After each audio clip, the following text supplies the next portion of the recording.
El día de hoy te voy a mostrar 3 hacks de CSS avanzado que te van a volar la cabeza y que te van a servir un montón de hoy en adelante en tus proyectos. Sin más dilación, comencemos con estos hacks de CSS. Así que empezamos. Empecemos con el primer hack o novedad de CSS, que es la pseudoclase has, y actualmente tiene un soporte global del 92%.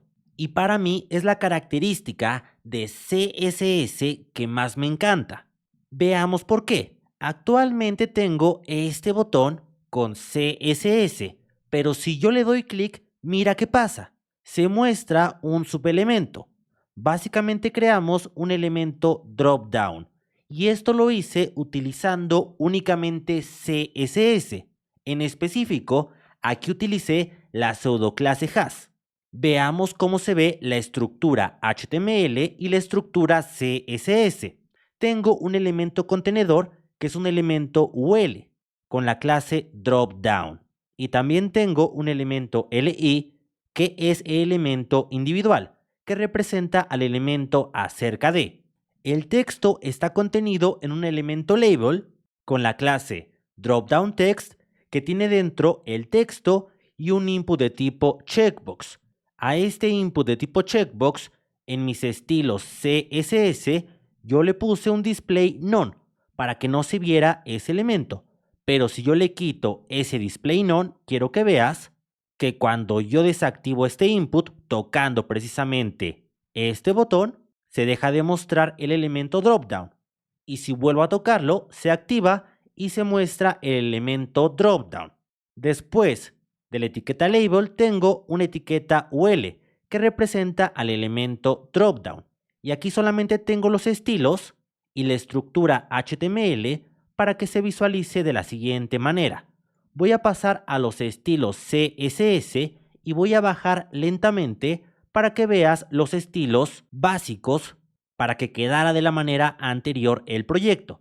Yo te voy a mostrar cómo generar interactividad con la pseudoclase has. Para eso voy a ir al elemento padre que se llama dropdownList, que si nos damos cuenta es el elemento LI. A este elemento yo le declaré una custom property llamada ClickPath, que por defecto tiene el valor circle al 0% y que se posiciona arriba a la izquierda. La propiedad ClickPath me permite generar recortes a un elemento con CSS. Si me doy cuenta, voy a ir al elemento dropdownSub, que dropdownSub es el elemento que se va a esconder, exactamente este UL. A ese elemento yo le referencié la variable ClickPath. Veamos cómo funciona la función circle si le pongo el 0% arriba a la izquierda. Actualmente no se ve, pero si le pongo por ejemplo un 30%, se va a ver parcialmente este 30%. Además de que agregué una transición para que esto no sea instantáneo. ¿Y cómo hago para detectar cuando el elemento label activa el input? Bueno, aquí entra la pseudoclase has. Para eso voy a subir y quiero que veas que dropdownList exactamente este elemento recibe una pseudoclase llamada has. La pseudoclase has detecta si un hijo del elemento dropdownList tiene la pseudoclase checked. La pseudoclase checked es la pseudoclase que se activa en los elementos input de tipo checkbox, en específico en el elemento llamado dropdownInput, que si vemos, dropdownInput es este input. Entonces pregunta, si este elemento tiene la pseudoclase dropdownInput, la pseudoclase checked, entonces vamos a cambiar el valor de esta custom property que pasa de tener un valor al 0% ahora a tener un valor del 150%, haciendo que se muestre el elemento dropdown. Pero ahora no pasa nada. ¿Por qué? Porque no estamos referenciando a esta variable, sino que dropdown sub tiene un valor fijo. Para eso voy a poner aquí directamente la variable ClickPath. Y ahora sí generamos este efecto. Si quieres aprender mucho más sobre la pseudoclase has, puedes ir a Google y buscar pseudoclase has AlexEG. Como primera opción te aparecerá mi video donde te hago un tutorial paso a paso de la pseudoclase has para que la aprendas. Hablemos de Hostinger. Hostinger es un proveedor de servicios web como hosting y dominio, en el cual podremos subir nuestros proyectos web y darles vida. Y vamos a ingresar a hostinger.com/AlexCG para acceder a un descuento especial. Incluso aquí viene nuestra imagen. Vamos a bajar y vamos a tomar un plan. Yo tomaré el plan Business, el cual tiene como beneficios dominio gratis, cuentas de email y código SSL gratis, entre más beneficios. Y tenemos un descuento casi del 70%. Y vamos a agregar al carrito. Y ahora vamos a adquirir el plan de 48 meses, equivalente a 4 años. Pero voy a bajar un poco más. Y exactamente debajo del total voy a agregar un cupón de descuento, el cupón AlexCG en mayúsculas, para obtener aún un mayor descuento. Y ahora pagaremos por un plan de 4 años 3,455 pesos, un aproximado de $48 por cada año en Hostinger. Así que si tú quieres subir tus proyectos a internet, ya sabes que mi recomendación es Hostinger. La siguiente característica se llama Subgrid y es una adición al módulo CSS Grid y actualmente está en el 89% de navegadores. ¿Y qué soluciona Subgrid? Bueno, muchas veces quizá has hecho cards de información, donde cada card tiene un texto de longitud distinto, o una imagen más grande que otra, o algo de distinto tamaño, entre otros. ¿Cuál es el problema? Que por ejemplo en estas cards tengo una longitud de texto distinta y por ende el botón está desalineado uno de otro. Para resolver esto tenemos Subgrid, que básicamente lo que nos permite es crear una grid dentro de otra grid, pero que estas grids anidadas no sean independientes una de otra, sino que estén conectadas, que sean parte de la misma grid. De esta manera, este párrafo y este estarán vinculados y podremos alinear al botón de manera eficiente.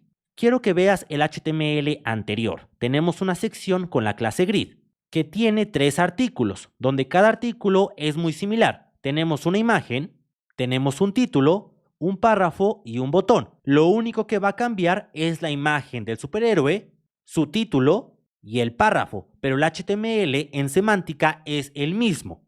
En los estilos, al elemento global con la clase grid le di un margen arriba y abajo de 80 píxeles, un width definido y además le activé grid, creando 3 columnas. De esta manera se pone un artículo del lado del otro. Después, a cada artículo individual le activé grid, le di un gap de un rem entre cada elemento, a cada imagen le di un width del 100% y un height de 200 píxeles.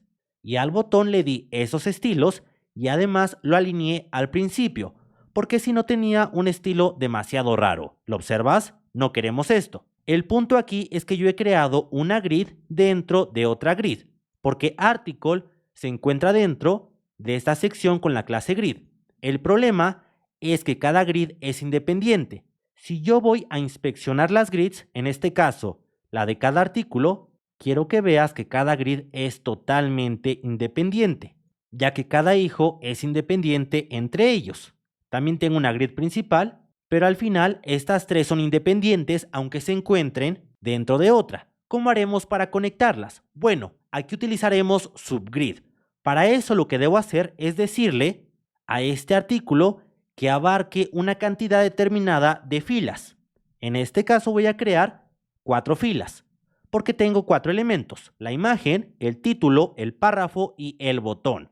Así que voy a crear filas con grid template rows. Voy a crear 4 filas de su máximo contenido, para que sea dinámico a la longitud del texto o el tamaño de las imágenes.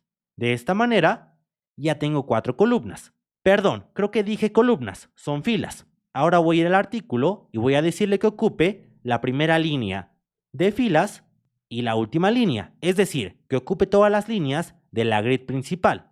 Y con esto nos daremos cuenta de que ahora los 3 artículos están abarcando toda la grid principal, pero los elementos no están conectados el uno del otro. Para conectarlos es tan sencillo como ir al elemento article y activar CSS Grid. Voy a quitar el gap porque yo al utilizar subgrid heredo el gap del elemento padre. Quiero que veas cómo se ve actualmente. Pero si yo agrego la propiedad gridTemplateRows con el valor subgrid, de esta manera se crea una subcuadrícula que está conectada a esta cuadrícula padre. Y por arte de magia, ahora los elementos están vinculados el uno con el otro. Y si nos damos cuenta, ahora sí los botones se encuentran al final. Esta es la magia de subgrid. Y si quieres aprender más de subgrid, ve a alexegdesign.com/CSS moderno, que es un curso que enlista todas las propiedades de CSS moderno que deberías de conocer. Y aquí vemos que está la propiedad o la característica de subgrid, además de un bono de 10 proyectos con CSS. Y por último, la función matemática clamp, que actualmente tiene el 95% de compatibilidad en navegadores. ¿Y para qué me sirve? Para generar texto responsivo sin utilizar media queries. Para eso voy a ir a mi HTML y aquí tengo un H1 con la clase TextResponsive y estos son sus estilos. En lugar de poner yo un font size definido con 3 rem, voy a poner la función clamp. Esta función lleva 3 valores: el valor mínimo, el valor máximo y el valor ideal. Esto me permite que yo cree un font size dinámico. ¿Y qué ocupa cada valor? Bueno, el valor mínimo indica precisamente el font size mínimo que va a tener este elemento. Por ejemplo, 18 píxeles.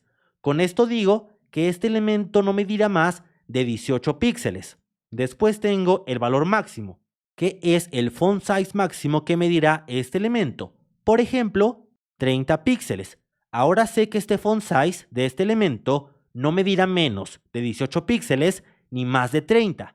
Y el ideal, bueno, en el ideal yo pondría un valor relativo, por ejemplo 5 view por width. Este valor ideal siempre se va a tomar cuando estemos en el rango del valor mínimo y el valor máximo, es decir, siempre y cuando el 5% del ancho del viewport sea mayor a 18 píxeles y menor a 30, se va a tomar ese tamaño. Y ahora si yo paso al navegador, el valor mínimo de esta fuente será 18 píxeles y el máximo 30 píxeles, así que en algún punto que estemos en este rango de valores, se tomará el 5% del ancho del viewport y de esta manera crecerá la fuente. Por ejemplo, yo puedo indicar que crezca hasta 60 píxeles. Y ahora si hago más grande el navegador, quiero que veas cómo va creciendo esta fuente de manera dinámica. Estupendo, ¿no? Y en internet hay una página que me ayuda a saber cuál será la medida del font size respecto al tamaño del viewport. Por ejemplo, si pusiera yo que el valor mínimo sean 24 píxeles, el máximo 36 y que tome el 2% del viewport width o por ejemplo el 3, aquí me indicará cuál será el tamaño del font size dependiendo el tamaño del viewport. El valor en X, este valor indica el valor del viewport o el tamaño del viewport. Y el valor en Y indica el font size. Por ejemplo, en un tamaño de 520 píxeles, el font size será de 24 píxeles. Y llega a su tope en el tamaño de 670 píxeles, donde llega al tamaño máximo de 36 píxeles. O puedes ver una tabla, exactamente de esta manera. Esta página te puede ayudar a ser más preciso creando fuentes adaptables sin utilizar media queries. ¿Y qué tal te pareció este video? Comenta si quieres una segunda parte con 3 nuevos hacks de CSS moderno.